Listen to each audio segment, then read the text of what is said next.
ఆత్మీయులైన ప్రేక్షకులకు నమస్కారం. నేను డాక్టర్ చిరుమామిళ్ళ మురళీ మనోహర్. ఈ కార్యక్రమంలో ఒక ముఖ్యమైన ప్రధానమైన విషయాన్ని మనం తెలుసుకోబోతున్నాం.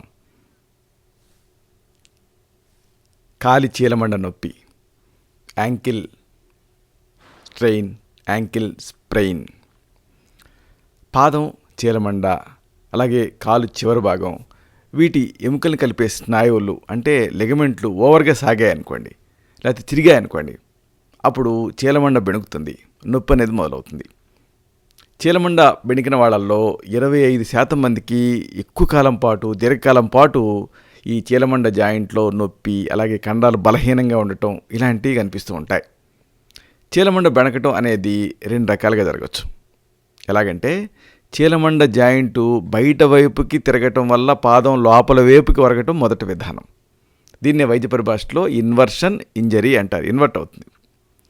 ఇక చీలమండ బయట వైపు ఉండేటటువంటి స్నాయువులు బాగా సాగిపోయి చీరుకుపోయినప్పుడు ఇది జరుగుతూ ఉంటుంది. ఇది మొదటి రకం. ఇక రెండో విధానంలో ఏం జరుగుతుంది అంటే చీలమండ జాయింట్ లోపల వైపుకి తిరుగుతుంది. ఇలా తిరగటం వల్ల పాదం బయట వైపుకి వరుగుతుంది. దీన్ని వైద్య పరిభాషలో ఎవర్షన్ ఇంజరీ అంటారు.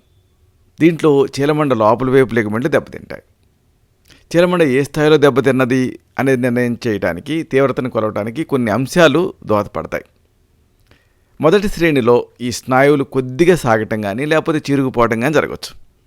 కొద్దిగా నొప్పి, కొద్దిగా వాపు, అలాగే బిగదీసుకుపోయినట్టు ఇలాంటివి ఉంటాయి. దీంట్లో కొద్దిపాటి నొప్పితో నడవటం అనేది సాధ్యం అవుతుంది. ఇక రెండో శ్రేణి, దీంట్లో చీలమండ చిరుగుపోవటం అనేది కాస్తంత ఎక్కువగా జరుగుతుంది. అయితే పూర్తిగా చిరిగిపోవటం అనేది ఉండదు. ఒక మోస్తరు నొప్పి ఉంటుంది, అలాగే కాస్త వాపు ఉంటుంది, ఎరుపుదనం కూడా ఉంటాయి.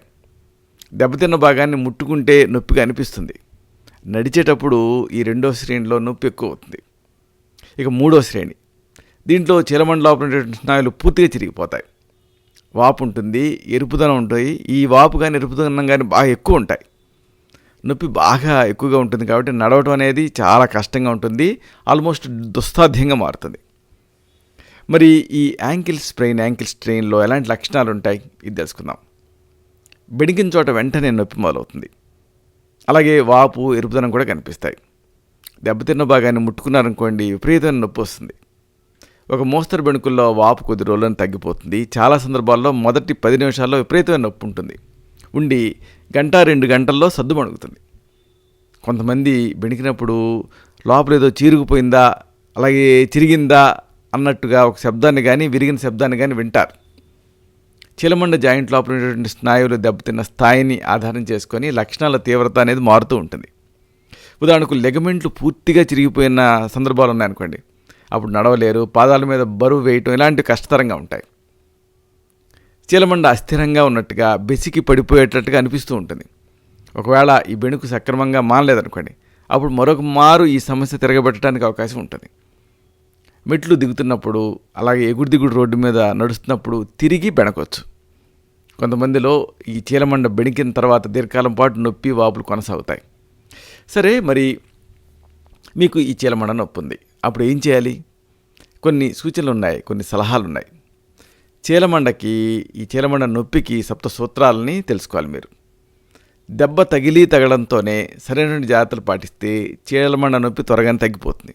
ఒకవేళ అశ్రద్ధ చేశారనుకోండి, ఆలస్యం చేశారనుకోండి, అప్పుడు చీలమండలో శాశ్వతంగా అస్థిరత్వం, బలహీనతలు ఇవి ఏర్పడిపోతాయి. ఇక మీకు ట్రీట్మెంట్ పట్టడానికి సమస్య తగ్గదు. ఇక్కడ ఈ సప్త సూత్రాలు తెలుసుకుందాం. మొట్టమొదటిది రక్షణ. ఒకసారి దెబ్బ తగిలిన చోట మళ్ళీ దెబ్బ తగిలే అవకాశం ఉంటుంది కాబట్టి చీలమండకి రక్షణ ఇవ్వటం ముఖ్యం. కాబట్టి ఒత్తిడితో కూడినటువంటి పట్టీని అమర్చి ఒక 24 నుంచి 72 గంటల పాటు ఉంచండి. ఇక రెండోది విశ్రాంతి. Rest is the best treatment. దెబ్బతిన్న భాగానికి విశ్రాంతి ఇవ్వండి. పాదంలో నొప్పి ఉన్నంత వరకు చంకకర్ర కానీ లేదా క్రచ్ కానీ వాడండి. ఇక మూడో సూత్రం శైత్యోపచారం. శైత్యోపచారం అంటే చల్లదనాన్ని ప్రయోగించడం. దెబ్బ తగిలిన మొదట 24 నుంచి 72 గంటల్లో వాపును తగ్గించడం కోసం ఈ శైత్యోపచారాలు ఉపయోగపడతాయి. ఏం చేస్తారు? ఐస్ క్యూబ్స్ని గుడ్డలో చుట్టి, అంటే 2 గంటలకు ఒకసారి చొప్పున ప్రతిసారి ఒక 10 నుంచి 20 నిమిషాల పాటు ప్రయోగిస్తూ ఉండండి. కాబట్టి ఈ టైమింగ్ ముఖ్యం. అంటే ఇలాగా శైత్యోపచారం ఎట్లా చేయాలి అంటే ఐస్ క్యూబ్స్ని గుడ్డలో చుట్టండి, 2 గంటలకి ఒకసారి చొప్పున ప్రతిసారి కూడా 10 నుంచి 20 నిమిషాల పాటు ప్రయోగించండి.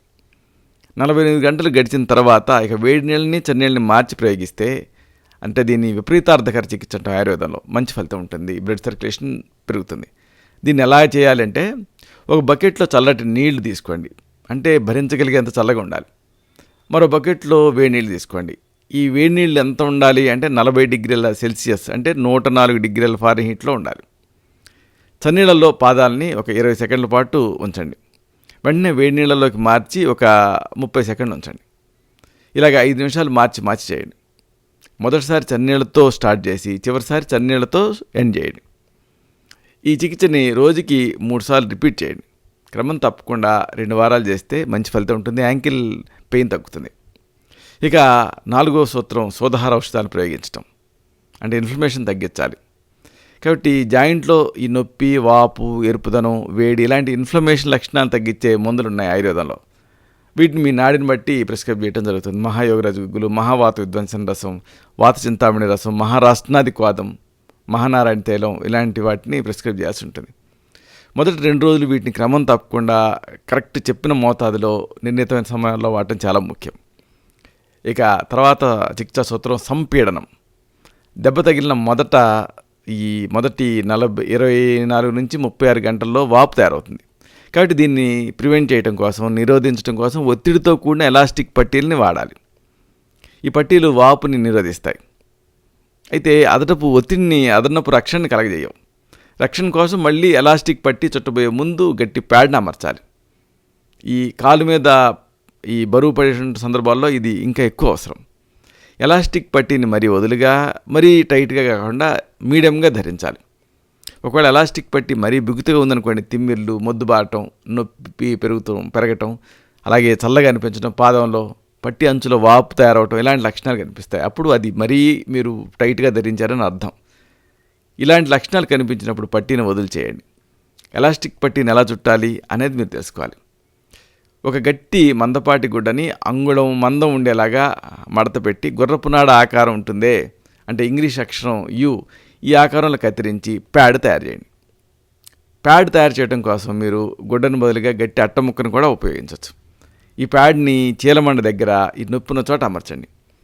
ఇది చీలమండ ఎముకకి అదనపు ఆసరాన్ని, మెత్తదనాన్ని కలిగజేస్తుంది. ఇప్పుడు ఎలాస్టిక్ బ్యాండేజ్ని నవారు చుడతారే అలా చుట్టండి. ముందుగా కాలివేళ నుంచి బ్యాండేజ్ మొదలు పెట్టండి. అక్కడ నుంచి చుట్టం మొదలు పెట్టండి. చుట్టేటప్పుడు భరించగలిగేంత ప్రెషర్ ఇస్తూ సాగదీస్తూ చుట్టాలి. పాదం మీద 2-3 చుట్లు చుట్టి చీలమండ వెనకగా పోనిచ్చి చుట్టండి. నడిచేటప్పుడు వదిలవకూడదు. ఇది మీకు గుర్తు కరెక్ట్గా చుట్టారంటానికి. కాబట్టి 8 ఆకారంలో డయాగ్నల్గా చుట్టండి. అక్కడ మడం దగ్గర అదనపు ఆసరా కోసం ప్యాడ్ని అమర్చిస్తారే అక్కడ 2-3 చుట్లు అదనంగా చుట్టండి. మడమ తప్పించి మిగతా పాదం అంతా మూసుకుపోయేలా చుట్టడం ముఖ్యం. ఇక 6వ చికిత్సా సూత్రం కాలుని, పాదాన్ని ఎత్తుగా ఉంచటం. చీలమండని గుండె కంటే ఎక్కువ ఎత్తులో రోజుకి 2 నుంచి 3 గంటల పాటు ఉంచండి. ఇలా చేస్తే వాపు, ఎరుపుదనాలు తగ్గుతాయి. ఇక 7వ చికిత్సా సూత్రం వ్యాయామం. దెబ్బ తగిలిన 72 గంటల తర్వాత ఈ పాదాలను ఉపయోగించడం మొదలుపెట్టాలి. అప్పుడు లోపల స్నాయువులు, టెండాన్లు త్వరగా బలాన్ని పుంజుకుంటాయి. ఈ కాళ్ళు, పాదాలని సాగదీయటం కోసం, కండరాల్లో శక్తిని రీఎస్టాబ్లిష్ చేయటం కోసం ఈ వ్యాయామాలు అనేవి మీకు హెల్ప్ చేస్తాయి. కాబట్టి ఏ వ్యాయామం చేయాలి అంటే ఇప్పుడు మనం చెప్పుకోబోతున్నాం. వీటిని తడవకి 10 నుంచి 30 రౌండ్లు చేయాలి. రోజుకి 3 సార్లు రిపీట్ చేయాలి. కాబట్టి ఏ వ్యాయామాలు అంటే, బొటన వేలుతో ఏదన్నా ఒక అక్షరాన్ని నేల మీద దిద్దండి. ఇలా చేసేటప్పుడు చీలమండ కదిలేలా చూసుకోండి. ఇక మరొక వ్యాయామం, ఒక కుర్చీలో కూర్చొని నేల మీద పాదాన్ని సమతలంగా ఆనించండి, ఫ్లాట్గా. ఇప్పుడు నెమ్మదిగా మోకాల్ని ఒక పక్క నుంచి మరొక పక్కకి ఇలా కదిలించండి. ఇలా చేస్తే మంచి ఫలితం ఉంటుంది. చీలమండ స్ట్రెంథన్ అవుతుంది. అయితే మరి ఎప్పుడు మీరు ఈ గృహ చికిత్సలు తీసుకోవచ్చు, ఎప్పుడు వైద్యుడిని కలవాలనేది కూడా తెలుసుకోవాలి. బెణిగినప్పుడు చీలమండ దగ్గర ఏదో విరిగినట్టు శబ్దం వచ్చిందనుకోండి, అశ్రద్ధ చేయకూడదు. అలాగే భరించలేనంత స్థాయిలో నొప్పి, వాపు, ఎరుపుదనం ఉన్నాయనుకోండి, వైద్య సలహా తీసుకోవాలి. దాన్ని అశ్రద్ధ చేయకూడదు. లేదా ఈ నొప్పి 2 వారాలకి మించి కొనసాగుతున్నా కానీ అశ్రద్ధ చేయకూడదు, డాక్టర్ సలహా తీసుకోవాలి. అలాగే ఒకవేళ పాదం మీద మీరు బరువు మోపలేకపోతున్నారు అనుకోండి, చీలమండ స్థిరంగా లేకుండా అలా బెసుకుతున్నట్టుందనుకోండి, అప్పుడు కూడా అశ్రద్ధ చేయకూడదు, వైద్య సలహా తీసుకోవాలి. అలాగే దెబ్బ తగిలిన తర్వాత తిమ్మిర్లు, మొద్దుబాటం ఉన్నాయనుకోండి, అప్పుడు కూడా మీరు అశ్రద్ధ చేయకూడదు. అయితే మిగతా సందర్భాలలో మీకు చక్కని గృహ చికిత్సలు, ప్రథమ చికిత్సలు ఉన్నాయి. వీటిని ట్రై చేయొచ్చు. ఉదాహరణకు ఒక గిన్నెలో మీరు ఈ నొప్పిని తగ్గించే పదార్థాలు తీసుకోవాలి. అంటే వావిలి ఆకు రసం ఒక 1/2 లీటర్, వావిలి ఆకుని గ్రైండ్ చేసి పిండి రసం తీయండి. అలాగే కొబ్బరి నూనె ఒక 1/2 లీటర్, వెల్లుల్లి ముద్ద 5 గ్రాములు. ఇలా గిన్నెలో తీసుకొని గిన్నెని స్టవ్ మీద పెట్టి మరిగించండి. దాంట్లో నీటి అంశం అంతా ఆవిరైపోయి నూనె మాత్రమే మిగిలిన తర్వాత స్టవ్ మీద నుంచి దించండి. నూనెని సీసాలో వడపోసుకొని నిల్వ చేసుకోండి. ఇప్పుడు చివరిలో ఒక 3 గ్రాముల కర్పూరం పొడిని కలపండి. మూత పెట్టి బాగా గిలకొట్టండి సీసాని. ఇలాగా నిల్వ చేసుకొని రోజువారీ వాడకానికి దీన్ని సిద్ధం చేసుకోండి. దీనికి కావాల్సినంత మోతాదులో ఒక చిన్న గిన్నెలో తీసుకొని వేడి నీళ్ళ మీద పరోక్షంగా వేడి చేయండి. మీకు చీలమండ నొప్పిన చోట, బెణికిన చోట పూసి మైల్డ్గా అది ఇంకే వరకు కూడా అప్లై చేయండి. ఇది మరీ ఓవర్గా మర్దన చేయకండి. దీని తయారీకి వాడినటువంటి వావిలి అంటే నిర్గుండి వాతపు నొప్పిని తగ్గిస్తుంది. కర్పూరం ఏం చేస్తుంది? బ్లడ్ ఫ్లోని అంటే రక్త ప్రెషర్ని పెంచుతుంది, ఔషధ విలీనానికి సహకరిస్తుంది. మరి కొబ్బరి నూనె ఏం చేస్తుంది? బేస్గా పనిచేసి ఔషధాన్ని హోల్డ్ చేస్తుంది, అలాగే సూదింగ్ ఏజెంట్గా పనిచేస్తుంది. ఇలాగా ఈ గృహ చికిత్సలని మీరు వాడుకోవచ్చు. అయితే అవసరమైన సందర్భాలలో నొప్పి మహా ఇబ్బందిగా ఉన్నప్పుడు మీ నాడిని బట్టి, మీ తత్వాన్ని బట్టి ఆయుర్వేదిక్ డ్రగ్స్ ఉన్నాయి, సురక్షితమైనవి, సమర్థవంతమైనవి. వీటిని ప్రయోగించాల్సి ఉంటుంది. ఉదాహరణకు మహాయోగరాజు గుగ్గులు, వాత చింతామణి రసం, మహానారాయణ తైలం, వీటిలో అనువైన దాన్ని ప్రిస్క్రైబ్ చేస్తే ఈ సమస్య పూర్తిగా తగ్గుతుంది. దీని నుంచి మీరు బయటపడవచ్చు. చూసారా, ఇలాంటి మరొక ఆసక్తికరమైన విషయాన్ని తిరిగి ఇదే కార్యక్రమాల పరంపరలో మనం కలుసుకున్నప్పుడు సవివరంగా, సహేతుకంగా, సమగ్రంగా తెలుసుకుందాం. అయితే మళ్ళీ మనం కలుసుకున్నప్పుడు అంటే ఎలా తెలుస్తుంది అంటే, మీరు ఈ ఛానల్ని సబ్స్క్రైబ్ చేస్తే నాకు వీలున్నప్పుడల్లా, నాకు సమయం చిక్కినప్పుడల్లా ఈ వీడియోలని అప్లోడ్ చేస్తూ ఉంటాను. కాబట్టి వీడియో అప్లోడ్ అవడంతోనే మీకు దీనికి సంబంధించిన సమాచారం వస్తుంది. కాబట్టి సబ్స్క్రైబ్ చేస్తే అప్పుడు తేలిగ్గా చూడగలుగుతారు. కాబట్టి ఈ ఛానల్కి మీరు సబ్స్క్రైబ్ చేస్తే మంచిది. అలాగే ఒకవేళ ఈ సమాచారం మీకు ఉపయోగపడిందని అనిపిస్తే మీలాగే ఇతరులకు కూడా ఉపయోగపడాలి. కాబట్టి వీలైనంత ఎక్కువ మందికి, అంటే మీ స్నేహితులకి, అలాగే మీ బంధువులకి, మీ చుట్టాలకి, మీ తెలిసిన వాళ్ళకి అందరికీ షేర్ చేస్తే మంచిది. శతం జీవ శరదో వర్ధమానః, శతం హేమంతాన్ శతం వసంతాన్. 100 శరతులు, 100 హేమంతాలు, 100 వసంతాలు వర్ధిల్లుతూ జీవించండి. శుభం.